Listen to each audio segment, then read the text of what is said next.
शिव विवाह महोत्सव की कथा भाग 2 में हमने अभी तक श्रवण किया कि सती मैया जब श्री राम जी की परीक्षा लेकर भगवान भोलेनाथ के पास आती हैं और भगवान भोलेनाथ जब पूछते हैं कि देवी आपने किस प्रकार परीक्षा ली, मुझे सब बात सत्य बताइए। तो आइए आगे की कथा हम श्रवण करते हैं। भगवान भोलेनाथ पूछते हैं माँ सती से, लीनी परीक्षा कवन विधि, कहो सत्य सब बात। अब सती मैया तो सत्य ही बोलना चाहती थी, लेकिन जो माया का रूप बनाया था उसी माया ने फंसा लिया। ना चाहते हुए भी सती जी ने झूठ कह दिया। क्या कहा? कछु ना परीक्षा लीनी गोसाई, कीन प्रणाम तुम्हारी ही नाई। सती मैया कहते हैं कि प्रभु मैंने कोई परीक्षा नहीं ली, मैंने भी बस आपकी तरह प्रणाम किया। और फर्क सिर्फ इतना है कि आपने दूर से प्रणाम किया और मैंने पास जाकर प्रणाम किया। अरे आपने जो कहा है वो झूठ थोड़ी ना हो सकता है। मुझे आपकी बात पर पूरा विश्वास है, इसलिए मैंने कोई परीक्षा नहीं ली और प्रभु को प्रणाम करके मैं आ गई। तो यहाँ सती मैया जी ने झूठ बोला। शास्त्रों में कहा है कि पति जो है वो परमेश्वर होता है, उससे कभी मिथ्या भाषण नहीं करना चाहिए। लेकिन शंकर जी को सती जी की बात पर विश्वास नहीं हुआ। अरे जिसको मैंने इतना समझाया तो ये नहीं मानी, तो रास्ते में ऐसा कौन सा गुरु मिल गया जो ये समझ गई। इसलिए शंकर जी ने तुरंत ध्यान लगाया। तब शंकर देखे उधर ध्याना, सती जो कीन चरित सब जाना। तब भगवान भोलेनाथ ने ध्यान करके देखा और सती जी ने जो चरित्र किया वो सब जान लिया। और फिर श्री रामचंद्र जी की माया को सिर नवाया कि जिसने प्रेरणा करके सती जी से भी झूठ बुलवाया। हरि इच्छा भावी बलवाना, हृदय विचारत शंभु सुजाना। हरि इच्छा बलवान है और शिव जी मन ही मन विचार करने लगे। सती कीन सीता कर बेशा, शिव उर भयउ विषाद विशेषा। जो अब करऊं सती सन प्रीति, मिटे भगति पथु होई अनीति। भगवान भोलेनाथ ही विचार करने लगे, अरे सती ने मेरी मैया का रूप बना लिया, इतना बड़ा अपराध सती ने किया।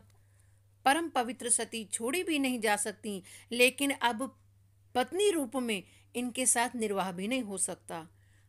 शंकर जी के मन में बड़ा भारी दुख था। तब शंकर प्रभु पद सिरुनावा, सुमिरन राम हृदय अस आवा। एहि तन सती भेट मोहि नाहि, शिव संकल्प कीन मन माही। जब शंकर जी के मन में ये दुविधा हुई कि परम पवित्र सती को छोड़ भी नहीं सकता हूँ, लेकिन पत्नी के रूप में स्वीकार भी नहीं कर सकता हूँ, और जब मन में ऐसी उलझन हुई, तब भोलेनाथ जी ने, महादेव जी ने श्री राम जी का चरणों में प्रणाम करते हुए श्री राम जी का सुमिरन करने लगे। और जैसे ही श्री राम जी का स्मरण किया और उसी समय हृदय में ये विचार आया कि इस शरीर से सती के साथ अब भेंट नहीं हो सकती, तो प्रभु ने मन ही मन संकल्प ले लिया। शिव संकल्प कीन मन माही, एहि तन सती भेंट अब नाही। और भोलेनाथ जी ने मन ही मन संकल्प ले लिया, क्या? एहि तन सती भेंट अब नाही, क्योंकि इसी तन से सती ने मैया का रूप धारण किया है। अब इस तन से सती के साथ मैं पत्नी रूप से व्यवहार नहीं कर पाऊंगा। कितना सुंदर यहाँ पर सूत्र छिपा है। यदि हमारे जीवन में कभी ऐसी परिस्थिति बने जब निर्णय करना मुश्किल हो जाए, तब केवल एक ही उपाय है, श्री हरि नाम का स्मरण करें कि हे प्रभु, अब आप मुझे प्रेरित करें कि मेरे लिए क्या सही है। और फिर हरि प्रेरणा से हमारे मन में वो विचार आ जाता है कि हमारे लिए क्या सही है और क्या गलत, और तब हम सही निर्णय कर पाते हैं। इसलिए भगवान भोलेनाथ ने संकल्प किया मन ही मन, और भगवान भोलेनाथ राम जी का स्मरण करते हुए अपने भवन की ओर जा रहे हैं। तब चलते समय आकाशवाणी हुई, हे महादेव, आपकी जय हो, जय हो। आपकी भक्ति दृढ़ है, ऐसा प्रण आपके सिवाय कौन कर सकता है। और जब आकाशवाणी सुनी सती जी ने, तो सती जी के हृदय में चिंता हुई और संकोच से भगवान शिव जी से पूछती हैं कि हे कृपालु, कहिए आपने कौन सा प्रण किया है। सती जी ने बार बार पूछा, परंतु शिव जी ने कुछ नहीं कहा। क्यों? क्योंकि प्रभु भोलेनाथ जी ने संकल्प लिया है, और संकल्प किसी को बताकर नहीं लिया जाता है। इसलिए भगवान भोलेनाथ ने जो संकल्प किया वो सती मैया के बार बार पूछने पर भी नहीं बताया। लेकिन फिर भी सती मैया ने हृदय में विचार कर लिया कि मेरे स्वामी तो सर्वज्ञ हैं, इन्होंने जान लिया है कि मैंने किस प्रकार राम जी की परीक्षा ली है। फिर भी इन्होंने मेरे अपराध को प्रकट होकर नहीं कहा है, और शिव जी मन ही मन गंभीर हैं, इसका मतलब प्रभु ने मेरा त्याग कर दिया है। इसलिए सती जी मन ही मन व्याकुल हो गई। सती को चिंता से व्याकुल जब जाना भगवान भोलेनाथ ने, तब भगवान भोलेनाथ सुंदर कथाएं भगवान की करते हुए उन्हें मार्ग से ले जा रहे हैं कैलाश की ओर। और जैसे ही भगवान भोलेनाथ कैलाश पहुंचे हैं और अपने संकल्प का मन में स्मरण कर भगवान भोलेनाथ वट वृक्ष के नीचे आसन लगाकर बैठे। शंकर सहज स्वरूप समारा, लागी समाधि अखंड अपारा। शंकर सहज स्वरूप समारा और लाग समाधि अखंड अपारा। देखो, जो रूप है ये हमारा देह, ये शरीर, ये रूप है, ये एक दिन नष्ट हो जाएगा। जीव जब पैदा होता है तो उसका नाम रखा जाता है। ये शरीर हमारा स्वरूप नहीं है, लेकिन हमारा स्वरूप क्या है? जीवात्मा, जो कभी नष्ट नहीं होता, वो सदा रहता है और वो सहज है। और जीव का स्वरूप क्या है? भगवान का दास, भगवान का भक्त। तो जीवात्मा भगवान का दास है, ये सदा ही है। इसलिए इस शरीर को पाकर हम कभी इसमें अहम भाव ना रखें। इसलिए तुलसीदास जी यहाँ क्या कहते हैं? शंकर सहज स्वरूप संभारा और लाग समाधि अखंड अपारा। और भगवान भोलेनाथ की समाधि 1 या 2 साल नहीं, पूरे 87,000 साल तक भगवान भोलेनाथ समाधि में रहे। और इधर सती मैया नित्य प्रति उनका दुख हृदय में बढ़ने लगा कि कब मैं इस दुख से पार होंगी। मैं जो कीन रघुपति अपमान, पुनिपति बचन मृषा कर जान। सो फल मोही विधाता दीना, जो कछु उचित रहा सोई कीना। सती मैया मन ही मन विचार करती हैं कि मैंने जो रघुनाथ जी का अपमान किया, अरे और तो और मैंने अपने पति के वचनों को भी झूठा माना, उसका फल विधाता ने मुझे अच्छा दिया। मेरे लिए जो उचित था विधाता ने वही किया।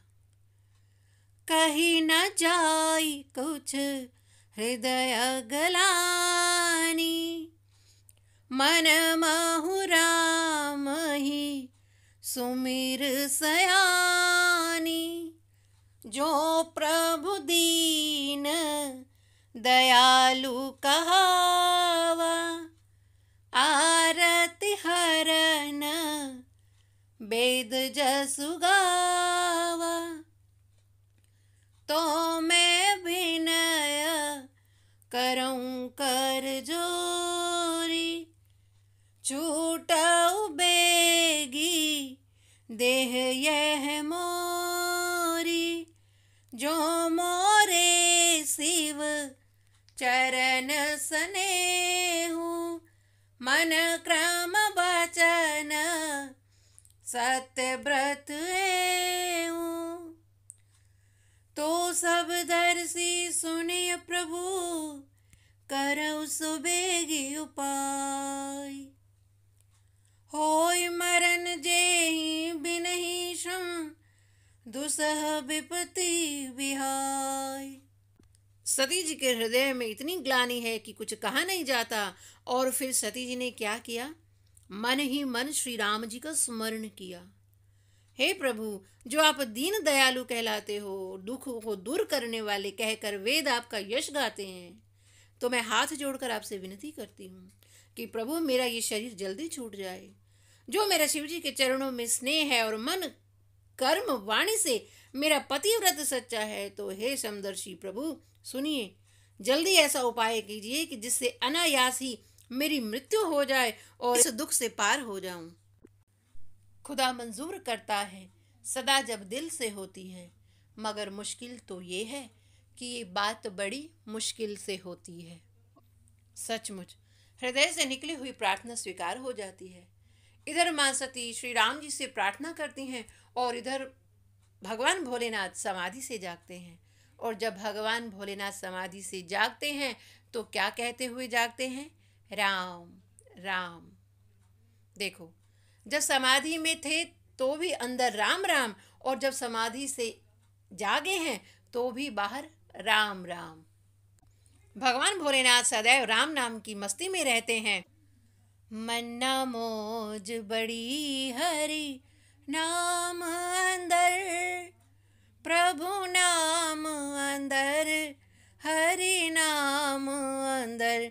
मन्ना मौज बड़ी हरि नाम अंदर, हरि नाम दकी में गुमान दसा। ए देखी की गुण उपकार दसा, नहीं ताकत मेरी जुबान अंदर। हरि नाम अंदर, प्रभु नाम अंदर। मन्ना मौज बड़ी हरि नाम अंदर। जाके पूछो तुलसी कबीर को लो, हो मीरा बाई संत फकीर को लो। हो कितनी मस्ती भरी हरि नाम अंदर, हरि नाम अंदर, प्रभु नाम अंदर। मन्ना मौज बड़ी हरि नाम अंदर। अपने नाम दा प्याला पिला दो मुझे, और मस्त दीवाना बना दो मुझे। सुध भूल जाऊं मैं तेरे नाम अंदर, हरि नाम अंदर, प्रभु नाम अंदर। मन्ना मौज बड़ी हरि नाम अंदर। जिनो रंग नाम दा चढ़ जाए, ओनु राम ही राम नजर आए। फिर कम की उसदा जहान अंदर, हरि नाम अंदर, प्रभु नाम अंदर। मन्ना मौज बड़ी हरि नाम अंदर, हरि नाम अंदर, प्रभु नाम अंदर। भगवान भोलेनाथ सदैव राम राम के नाम में ही मस्त रहते हैं। समाधि में भी राम और समाधि से जागे तो भी मुख में राम राम। मानो भोलेनाथ हमें ये संदेश देते हैं, आते भी राम बोलो, जाते भी राम बोलो। आते भी राम बोलो, जाते भी राम बोलो, तुम जब भी मुंह को खोलो बस राम राम बोलो।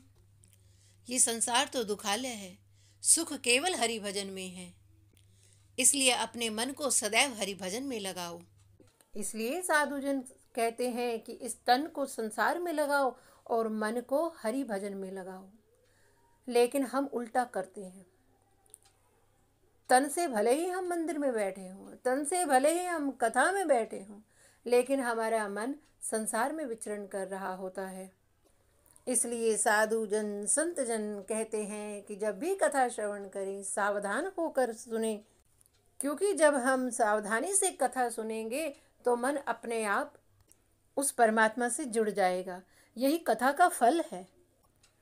फिर चाहे हम संसार में हमारा तन रहे, हम संसार में काम करते करते भले ही हमारे पास समय नहीं मिलता, हम मंदिर नहीं जा पाते, पूजा पाठ का भी हमें समय नहीं मिल रहा है, लेकिन सदा हरि नाम में लगा रहता है, सदैव मन में सिमरन उस परमात्मा का चलता रहता है। ये कथा का चमत्कार है। राम राम शिव सुमिरन लागे, जाने ओ सती जगत पति जागे। जैसे ही भोलेनाथ राम राम स्मरण करने लगे, तभी सती जी ने जाना कि अब विश्वनाथ समाधि से जाग गए हैं, और तुरंत जाकर भगवान के चरणों में प्रणाम किया, और तब शंकर जी ने उन्हें अपने सामने आसन दिया। सन्मुख शंकर आसन दीना। पत्नी का स्थान वाम भाग में होता है, लेकिन भोलेनाथ जी ने अपने सामने आसन दिया। देखो, 87,000 साल तक भगवान भोलेनाथ ने समाधि में लीन रहे। उनको इतने सालों के बाद भी प्रभु को अपना प्रण याद था, इसलिए सती जी को वाम भाग में नहीं सामने बिठाया, क्योंकि वाम भाग में पत्नी का आसन होता है और सामने माता का आसन होता है, क्योंकि माँ सती ने सीता मैया का रूप बनाया था, और सीता मैया भोलेनाथ जी के लिए माता का स्थान रखती हैं, उनके लिए वो पूजनीय है। इसलिए सन्मुख शंकर आसन दीना। और फिर भगवान भोलेनाथ लगे कहन हरि कथा रसाला, दाक्ष प्रजेश भय ते ही काला, देखा विधि विचार सब लायक, दक्ष ही कीन प्रजापति नायक। जब भगवान भोलेनाथ माँ सती को हरि कथा सुनाने लगे, उसी समय एक घटना घटी। सती जी के पिता दक्ष को ब्रह्मा जी ने पहले प्रजापति बनाया, और फिर इन्हें एक और अधिकार दे दिया। क्या?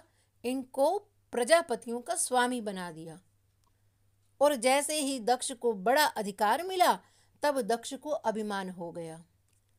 बड़ अधिकार दक्ष जब पावा, अति अभिमान हृदय तब आवा, नहीं को अस जन्मा जग माही, प्रभुता पाई जाहि मद नाही। बड़ा पद पाने के बाद अभिमान ना हो, ऐसा संभव नहीं है। नहीं को अस जन्मा जग माही, प्रभुता पाई जाहि मद नाही। लेकिन कुछ लोग ऐसे हैं जिन्हें मद नहीं आता। कौन है वो? वो भक्त हैं, जो यही कहता है, मेरा आपकी कृपा से सब काम हो रहा है, मेरा आपकी कृपा से सब काम हो रहा है, करते हैं मेरे राघव मेरा नाम हो रहा है,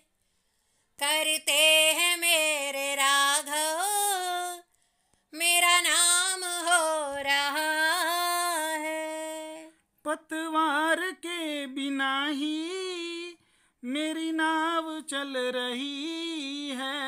हैरान है जमाना, मंजिल भी मिल रही है। करता नहीं मैं कुछ भी, सब काम हो रहा है। मेरा आपकी कृपा से सब काम हो रहा है।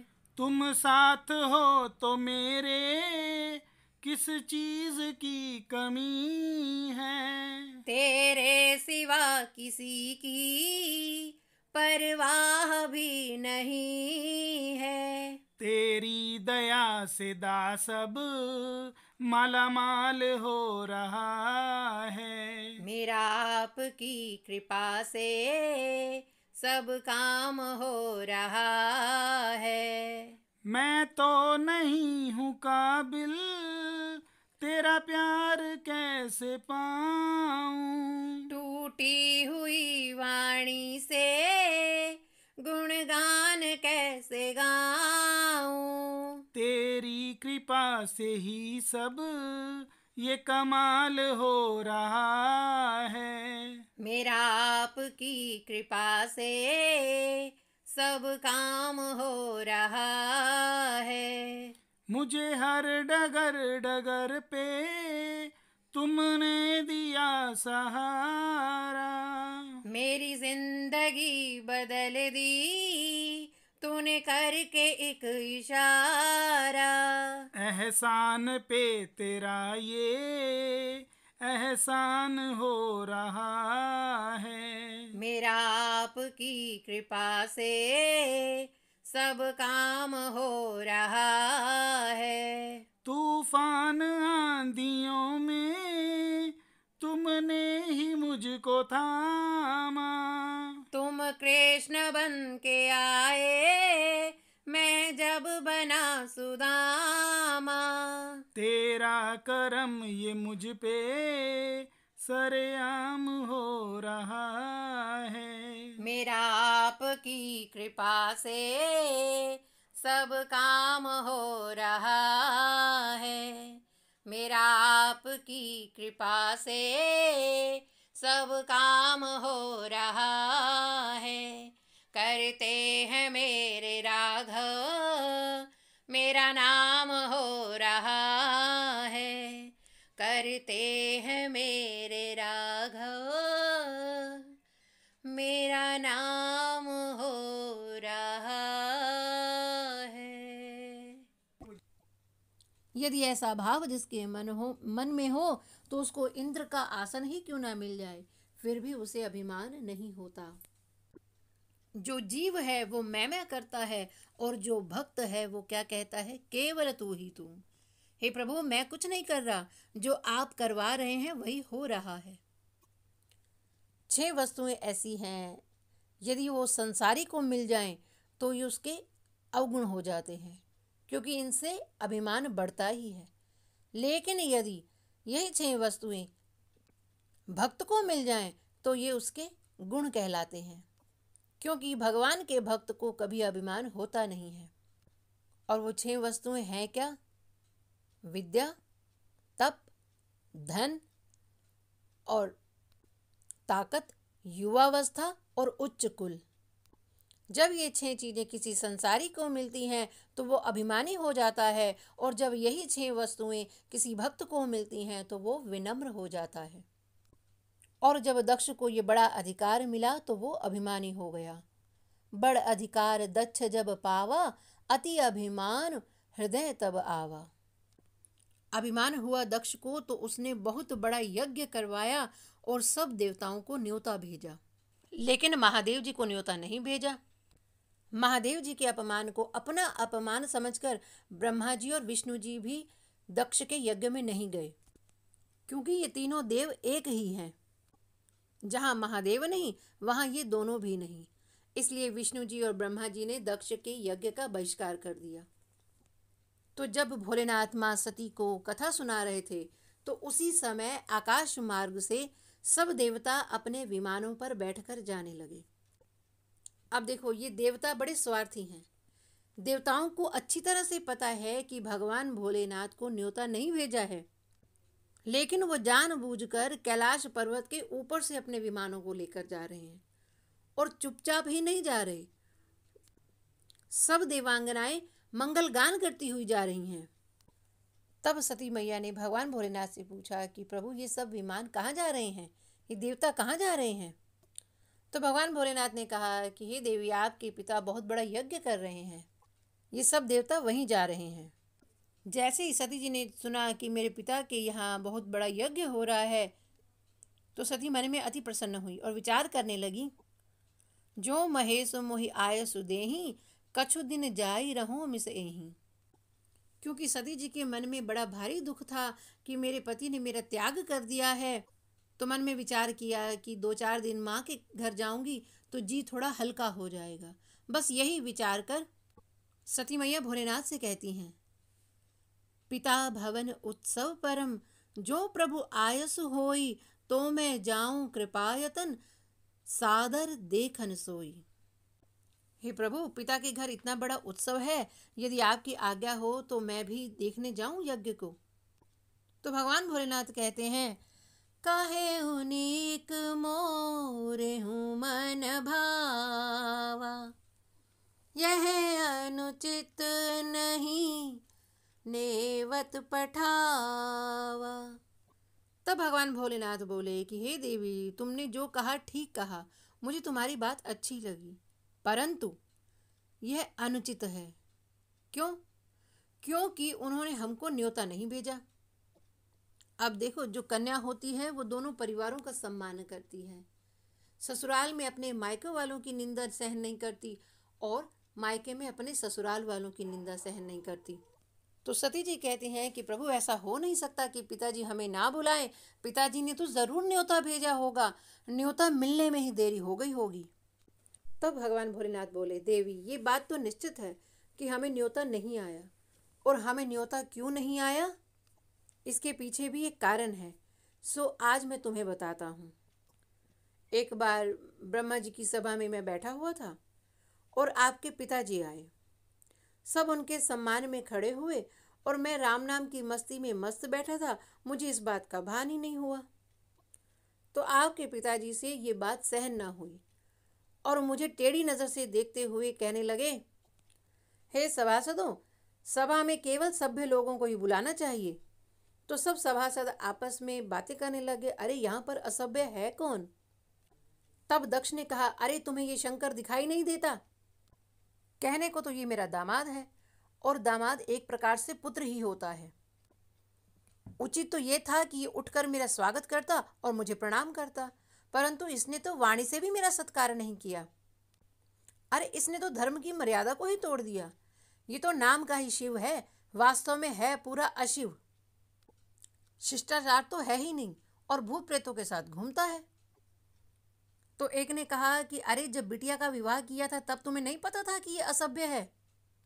तब दक्ष ने कहा, अरे मैंने तो ब्रह्मा जी के बहकावे में आकर अपनी भोली भाली कन्या का विवाह ऐसे भूतों के सरदार के साथ कर दिया। अरे कहाँ तो मेरी सुकुमारी कन्या और कहाँ ये बंदर के से मुंह वाला अघोरी। दक्ष ने मुझे बहुत बुरा भला कहा, लेकिन मैंने कोई प्रतिकार ही नहीं किया और निश्चल भाव से मैं बैठा रहा, यही सोचकर कि ये मेरे ससुर हैं और ससुराल से तो गाली मिलती ही है। बस फर्क सिर्फ इतना है कि लोगों को विवाह के समय गाली सुनने को मिलती है और मुझे विवाह के बाद सुनने को मिल रही है। और मैं चुपचाप शांत भाव से बैठा रहा। लेकिन मेरी चुप्पी ने दक्ष का क्रोध और बढ़ा दिया और दक्ष ने मुझे श्राप दे दिया कि शंकर को कभी भी यज्ञ का भाग ना मिले। मैं तो फिर भी चुप रहा, लेकिन नंदी को ये बात सहन ना हुई और क्रोध में आकर कहने लगे, हे दक्ष, अभिमान के कारण तेरी बुद्धि पशु समान हो गई है, जो तूने भगवान भोलेनाथ का अपमान किया। अरे तू ज्यादा मैं करता है, जा मैं तुझे श्राप देता हूँ कि तेरा मुंह बकरे का हो जाए। और तब बीच में भृगु जी आए और बोले, ओ नंदी, तू दामाद और ससुर के झगड़े के बीच में टांग क्यों अड़ा रहा है? और मेरा श्राप है कि शिव के गण भ्रष्ट हो जाएं। और आपस में बहस इतनी बढ़ गई कि नंदी जी ने भी भृगु को श्राप दे दिया, अरे जाओ, बड़े ब्राह्मण बनते फिरते हो, जाओ भिखारी हो जाओ। मैंने बहुत समझाया, लेकिन झगड़ा बढ़ता ही गया। तब मैंने सोचा कि मेरी ही वजह से शांति भंग हुई है, झगड़े का मुख्य कारण तो मैं ही हूँ, इसलिए मैं चुपचाप वहां से चला आया। और तब उसी दिन से दक्ष मेरा अपमान करते आए हैं और उन्होंने अपनी सब कन्याओं को बुलाया, पर मेरे वैर के कारण तुमको भी भुला दिया। जो बिनु बोले जाहु भवानी, रही नसीलु स्नेहु न कानी। शंकर भगवान कहते हैं, हे देवी, यदि तुम बिना बुलाए जाओगी तो तुम्हें स्नेह और सम्मान नहीं मिलेगा। यद्यपि मित्र प्रभु पितु गुर गेहा, जाय बिनु बोले हूँ न संदेहा। तदपि विरोध मान जह कोई, तहाँ गए कल्याण न होई। भांति अनेक शंभु समुझावा, भावी बस न ज्ञान उर आवा।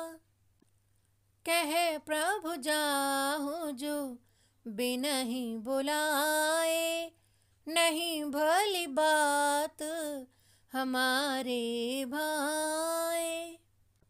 भगवान भोलेनाथ कहते हैं, हे देवी, यद्यपि मित्र, स्वामी, पिता और गुरु के घर तो बिना बुलाए ही निस्संदेह जाना चाहिए, परंतु जहाँ विरोध हो वहाँ जाने में भलाई नहीं है। क्योंकि जब बाणों से शरीर घायल होता है तब वो पीड़ा फिर भी सहन हो जाती है, लेकिन अपनों के कटु वचन जब बाण की तरह चुभते हैं और जब घायल मन हो जाता है तो वो पीड़ा सहन नहीं होती है। कभी कभी अपनों के द्वारा दी हुई चोट से तत्काल मृत्यु का कारण भी बन जाता है। इसलिए हे देवी, बिना बुलाए वहां जाने में भलाई नहीं है। भगवान भोलेनाथ ने बहुत समझाया, परंतु होनहारवश सती जी नहीं मानी।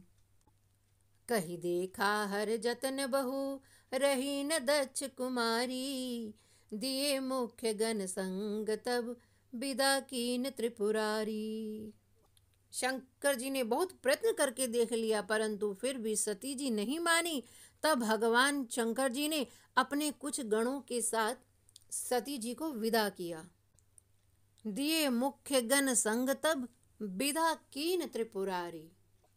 यहाँ शब्द आया विदा कीन त्रिपुरारी, क्योंकि भगवान भोलेनाथ समझ गए थे कि ये सती की आखिरी विदाई है।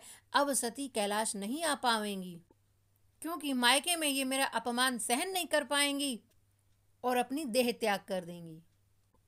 इसलिए बाबा तुलसी लिखते हैं विदा कीन त्रिपुरारी। और जब सती जी अपने पिता के घर जाती हैं तब क्या होता है उसकी चर्चा कल करते हैं।